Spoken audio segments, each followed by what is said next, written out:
মাঝরাতে আমি কি বাংলাদেশের কক্সবাজারে আছি? আসলে কিন্তু তা না। আমি আছি সৌদি আরবের লোহিত সাগরে। দেখেন এই রাত্রেবেলা এই সাগরের মধ্যে দাঁড়িয়ে আছি। এই দেখুন সাগরের বিশাল বিশাল ঢেউ। দিনে হলে আসলে আপনাদের বিষয়টা ক্লিয়ার করে বোঝানো যেত।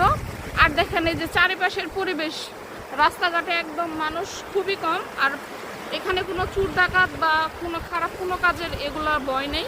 বাংলাদেশে তো আসলেই দেশের যে অবস্থা এখন খুবই সমস্যা, কিন্তু এখানে একদম মানুষ নিরিবিলিতে যে কোনো সময় আপনি চাইলে মাঝরাতে বলেন, শেষ রাতে বলেন, যে সবে আসতেছে কিছুক্ষণ পর এখানে অনেক লোক হয়ে যাবে। তো এইখানে আসলে অনেকে আছে এখানে তৈরি খায়। আমরা আসছি আর কি এখানে একদম সমুদ্র, মনে হচ্ছে একদম বাংলাদেশের কক্সবাজারে আছি, ঠিক ওই ফিলটা এখানে পাচ্ছি। আর কিন্তু এখন আমি আছি একদম লোহিত সাগরে। এটা আমি যে এলাকাটা থাকি একদম ওটার বর্ডারে একদম শেষ প্রান্তে। ওই পাশে মিশর।